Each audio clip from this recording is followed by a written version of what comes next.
कौन सोच सकता था कि एक साधारण सा दूध का डिब्बा रे के हाथों में आते ही जेल तोड़ने का सबसे बड़ा हथियार बन जाएगा। लेकिन जैसे ही रे ने उस डिब्बे को फाड़ा, उसमें से एक पतली चमकदार प्लास्टिक की शीट बाहर निकली। मौका मिलते ही उसने उस शीट को जेल के गेट पर लगे पासवर्ड लॉक के ऊपर सावधानी से चिपका दिया। जब गार्ड ने पासवर्ड टाइप किया तो उसकी उंगलियों के निशान उस शीट पर साफ छप गए। रे ने एलिमिनेशन मेथड का इस्तेमाल करते हुए जल्द ही सही पासवर्ड का कॉम्बिनेशन ढूंढ निकाला। लेकिन असली चुनौती अभी बाकी थी। गेट के बाहर हाथ कैसे पहुंचाया जाए। रे ने टॉयलेट पेपर को पानी में भिगोकर छोटी छोटी गोलियां बनाई और उनमें टूथपेस्ट मिलाकर एक चिपचिपा मिश्रण तैयार किया। फिर एक बड़े कागज की शीट में इन्हें लपेटकर उसने एक अनोखा चिपचिपा हथियार बनाया। लेकिन यह सब करने के लिए उसे कैमरे की नजरों से बचना था। रे ने पहले ही गार्ड की दिनचर्या का बारीकी से अध्ययन कर लिया था। हर बार जब गार्ड उसे सेल में बंद करके जाता, वह बाहर सिगरेट पीने और समय बिताने के लिए चला जाता। इस दौरान मॉनिटरिंग रूम 7 मिनट के लिए खाली रहता था। यही रे का सबसे बड़ा मौका था। रे जानता था कि जेल से भागने के लिए 3 चीजें जरूरी हैं। पहला, गार्ड्स की रूटीन की पूरी जानकारी। दूसरा,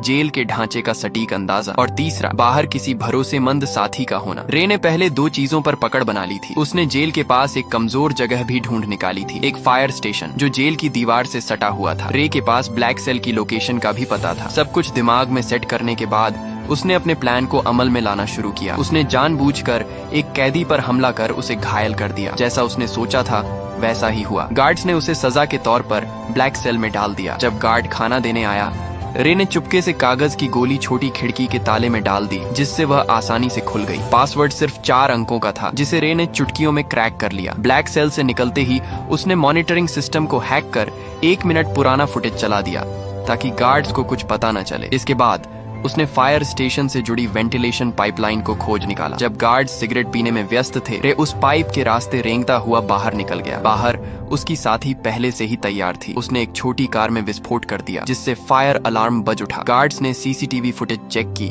लेकिन सब कुछ सामान्य दिखा। इस बीच रे फायर स्टेशन में दाखिल हो चुका था। उसने जल्दी से एक फायर फाइटर की वर्दी चुराई और फायर ट्रक के नीचे छुप गया। अफरा तफरी का फायदा उठाकर वह ट्रक के साथ घटना स्थल तक पहुंचा और वहां से अपनी साथी की गाड़ी में बैठकर साफ बच निकला। यह रे की 14वीं जेल ब्रेक थी, जहां यह खुलासा होता है कि वह कोई नॉर्मल अपराधी नहीं था। उसका असली काम जेलों की सिक्योरिटी सिस्टम को टेस्ट करना था। असल में वह एक सिक्योरिटी कंपनी का ओनर था, जिसकी वजह से वह नकली कैदी बनकर जेलों में घुसता और अपनी काबिलियत से बाहर निकलकर यह प्रूफ करता था कि जेल की सिक्योरिटी सिस्टम में सुधार की जरूरत है या नहीं। वह इतनी जेलों से भाग चुका था कि लोग कहने लगे कि यह बंदा किसी भी जेल को एस्केप कर सकता है। एक दिन सीआईए के लोग उसके पास आए और कहा कि उसे एक बहुत कड़ी और खुफिया जेल में जाना होगा, जिसका नाम या लोकेशन किसी को बताने का आर्डर नहीं था। ये मिशन बहुत खतरनाक था। बावजूद इसके रे मान गया, क्योंकि उसे लाखों डॉलर का यह ऑफर वर्थ हिट लगा। कौन जानता था कि पैसा सच में इंसान से कुछ भी करवा सकता है। उन्होंने रे को एक नई पहचान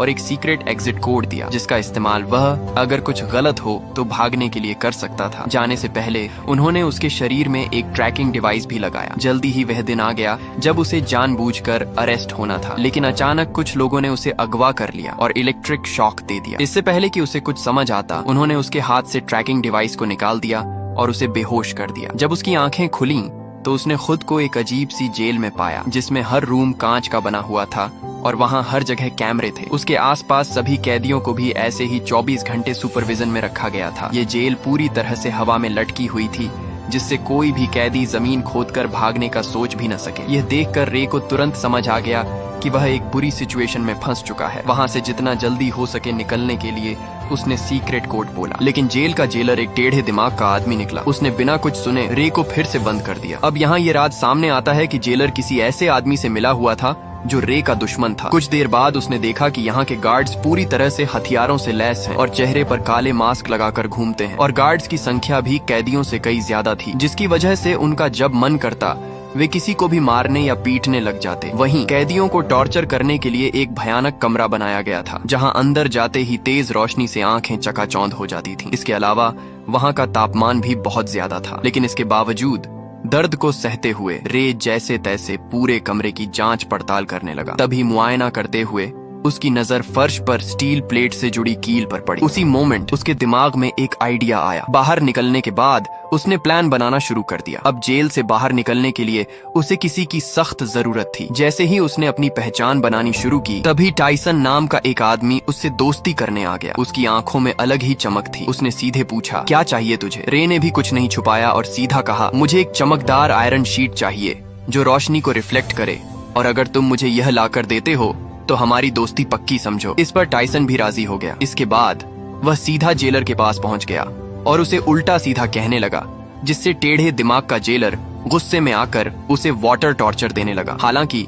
इसी बीच टाइसन ने चालाकी से उस कमरे का ड्रेन कवर निकाल लिया। काफी मार खाने के बाद उसने वह कवर रे के हवाले कर दिया। रे को लगा, वाह, यह आदमी तो काफी शातिर खिलाड़ी निकला। टाइसन से इम्प्रेस होकर उसने अपनी असली पहचान बता दी कि मैं एक जेल ब्रेकर हूँ। इसी के साथ उसने अपना एनालिसिस भी बताया कि इस जेल का स्ट्रक्चर वर्टिकल है, जिसका मतलब यह जेल अंडरग्राउंड में बनाई गई है। दरअसल जब रे टॉर्चर रूम में था तो उसने जमीन के नीचे से पानी की आवाजें सुनी थी, जिसका मतलब वहाँ एक पानी की पाइपलाइन हो सकती है जिससे उन्हें भागने का रास्ता मिल सकता है। इस सब के बाद टाइसन ने जानबूझकर जेल के गुंडे मार्को ब्रदर्स से पंगा ले लिया। उधर रे ने एक रोटी को हथेली में छिपा लिया। फिर जैसे ही मार्को के आदमियों ने जेल में मारपीट मचाई, प्लान के अकॉर्डिंग दोनों को टॉर्चर रूम में डाल दिया गया। वहाँ पहुंचते ही रे ने फौरन ड्रेन कवर निकाला और उसकी रिफ्लेक्शन से कीलों पर फोकस डाला। देखते ही देखते हाई टेम्परेचर की वजह से वे कीलें पिघल कर बाहर निकलने लगीं और एक एक करके कुछ ही सेकंडों में उसने सभी को निकाल लिया। फिर उसने रोटी का टुकड़ा मुंह में डालकर टाइसन को इशारा किया ताकि वह गार्ड का ध्यान अपनी तरफ खींचे। इसके बाद टाइसन ने अपना काम शुरू कर दिया, जिससे जेलर का ध्यान उसकी तरफ चला गया। वहीं रे ने तुरंत गीली रोटी को सीसीटीवी कैमरे पर चिपका दिया ताकि अंदर की फुटेज न दिखे। फिर वह फ्लोर से नीचे उतर गया और पाइपलाइन में चढ़ते हुए आगे बढ़ने लगा, लेकिन बदकिस्मती से रास्ते में गलती से एक तार टूट गया, जिससे पानी बाहर आने लगा। आखिरकार जब वह ऊपर पहुंचा तो उसके पैरों तले जमीन खिसक गई, क्योंकि यह जेल जमीन के नीचे नहीं बल्कि समुद्र के बीचों बीच पानी की एक विशालकाय शिप में थी, जहां से भाग पाना नामुमकिन था। इस बीच पानी लीक होकर जेल के अंदर भरने लगा, जिसकी वजह से टॉर्चर रूम के कैदियों को रिहा कर दिया गया। खुशकिस्मती से रे गार्ड्स की नजरों से छिपकर समय पर वापस आकर बच गया। हालांकि दूसरी ओर एक नई मुसीबत उसका इंतजार कर रही थी। दरअसल जेलर को फर्श पर छोड़ी गई कीलें मिल गईं, जिससे वह समझ गया कि रे ने जेल तोड़ने की कोशिश की है। उसके बाद उसने फौरन एक आदमी को कॉल लगाया, जहां यह राज खुला कि रे को इस जेल में फंसाने वाला कोई और नहीं बल्कि उसका बिजनेस पार्टनर लेस्टर निकला, जिसने कंपनी के लालच में आकर यह साजिश रची थी। अब अगले दिन किसे पता था कि रे के ऊपर टॉर्चर के बादल मंडराने लगेंगे। जब जब वह सोने की कोशिश करता, गार्ड्स उसे जगा देते और इसका फायदा उठाकर वह उसे खूब मारते पीटते भी थे। ऐसे ही कई दिन बीत गए। रे पूरा दिन बेहोशी और थकान में रहता। आखिरकार उसकी हालत देखकर गार्ड्स उसे रोज मेडिकल रूम ले जाने लगे। कितने जख्म, कितनी दर्दनाक यादें, कितनी टूटी उम्मीदें। फिर भी वह अपनी लड़ाई लड़ता रहा। डॉक्टर भी उसे देखकर दंग हो जाता था। कुछ दिनों के बाद टॉर्चर का सिलसिला खत्म हो गया और उसने फिर से प्लान बनाना शुरू कर दिया। दरअसल खाना खाने के बहाने वह टेबल के नीचे चोरी छिपे एक डायरेक्शन बताने वाली डिवाइस बनाने लगा। इसी दौरान उसने मार्को से मिलकर उसे अपनी टीम में शामिल कर लिया, जिसके बाद तीनों ने मिलकर एक ताबड़तोड़ प्लान बनाया। प्लान के हिसाब से मार्को भाई ने जेलर से झूठ बोला कि मेरे पास खुफिया जानकारी है जो मुझे डेक पर जाकर पहुंचानी है। यह सुनते ही जेलर ने उसे डेक पर जाने की परमिशन दे दी। अब वहां पहुंचते ही मार्को ने डायरेक्शन डिटेक्टर से मेजर करना शुरू कर दिया, मगर रे के लिए इतना काफी नहीं था। उसने नोटिस किया कि फ्लश करते वक्त पानी घड़ी की उल्टी दिशा में घूम रहा था। अब सारे डाटा को एनालिसिस करने के बाद उसने कंक्लूड किया कि वह अभी नॉर्दर्न हेमिस्फेयर में है। फिर एक नए आए कैदी से पूछने पर पता चला कि अभी नवंबर का महीना चल रहा है। इसके बाद रे ने अपने बॉडी टेम्परेचर को ध्यान में रखकर अनुमान लगाया कि वहां का तापमान जरूर मोरक्को तट के आसपास का होगा। इतनी मशक्कत के बाद आखिरकार अंत में जाकर उन्होंने क्लियर लोकेशन का पता लगा ही लिया। हालांकि लोकेशन पता होने के बावजूद वे वहां से निकलते भी तो कैसे। तभी टाइसन ने कहा कि अगर हम किसी तरह से बाहर मौजूद मेरे आदमियों तक मैसेज भेज सकें तो हमें यहाँ से निकलने से किसी का बाप भी नहीं रोक सकता। उसकी बातें सुनकर रे को लगा कि इस जेल का डॉक्टर शायद उसकी मदद कर सकता है। उसके बाद उन्होंने एक प्लान बनाया, जिसके अकॉर्डिंग टाइसन ने जानबूझकर रे पर हमला कर दिया, जिससे वह डॉक्टर के पास जा सके। ऐसे ही कई दिनों तक रे बीमार होने का नाटक करके रोजाना डॉक्टर के पास जाने लगा। डॉक्टर को भी रे का दर्द बर्दाश्त नहीं हुआ और वह उसकी मदद करने के लिए राजी हो गया। अब यहाँ यह खुलासा होता है कि दरअसल डॉक्टर भी यहाँ उम्र कैद की सजा काट रहा था, इसलिए उसने रे को उसके परिवार से मिलाने का वादा किया। जिसके बाद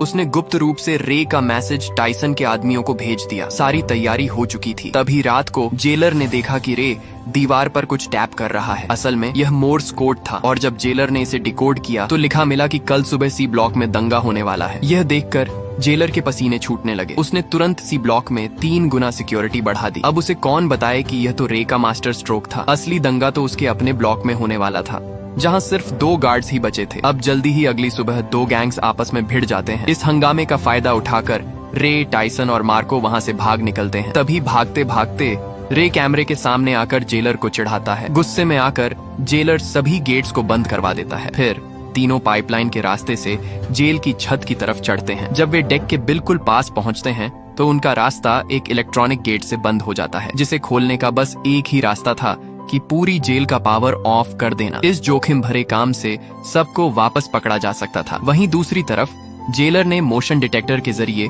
उनकी लोकेशन ट्रेस कर ली और फिर सारे गार्ड्स उनके पीछे लग गए। तभी भागने के दौरान मार्को को गोली लग जाती है। वह समझ जाता है कि उसका जिंदा बचना अब मुश्किल है, इसलिए वह अपने साथियों को भागने को कहता है और अकेले गार्ड्स को रोकता है। जैसे तैसे रे नीचे पावर रूम तक पहुंचकर पूरे शिप का पावर ऑफ कर देता है और ऊपर गेट खुलते ही टाइसन तुरंत डेक तक पहुंच जाता है। खुशकिस्मती से वहां हेलीकॉप्टर भी पहुंच चुकी थी, लेकिन टाइसन के मजबूत इरादों की वजह से वह रे को अकेला छोड़कर जाता भी तो कैसे। उसने मशीन गन उठाई और सामने आने वाले गार्ड्स पर गोलियां चलानी शुरू कर दी। वहीं दूसरी तरफ रे छुपकर पानी के एक टैंक में घुस गया, जहां उसे ढूंढ पाना मुश्किल था। यह देखकर जेलर ने तुरंत आदेश दिया कि शिप को दोबारा रिस्टार्ट करो, जिससे जिस पानी के टैंक में रे छुपा था वह अपने आप फ्लश होने लगा, जिससे रे फौरन समुद्र में जा गिरा। रे का दिमाग देखकर जेलर के तो होश ही उड़ गए। वहीं इधर टाइसन ने एक बंदूक उसकी तरफ फेंकी। रे ने तुरंत कैच किया और कुछ गोलियां फायर कर दी,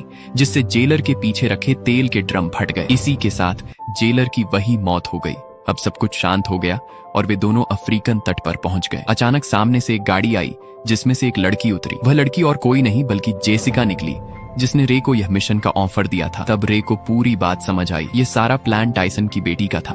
दरअसल जेसिका ने अपने पिता को बचाने के लिए उसे जेल में भिजवाया था और रे की चालाकी से उसे बाहर भी निकलवा लिया। आखिरकार रे के चेहरे पर एक प्यारी सी मुस्कान खिल उठी और ऐसे ही संघर्ष और हार न मानने के जज्बे से वे लोग अपने परिवार से वापस मिल सके। यही मुलाकात इस खूबसूरत फिल्म का अंत बन गई। तो दोस्तों, आशा है आपको कड़ी मेहनत और उम्मीद से भरी ये मूवी पसंद आई होगी। अगर पसंद आई है तो प्लीज नीचे आ रही इन वीडियोस को भी जरूर देखें और वीडियो को लाइक करके चैनल को सब्सक्राइब कर लें, जिससे आपको और भी मूवीज देखने मिल सकें।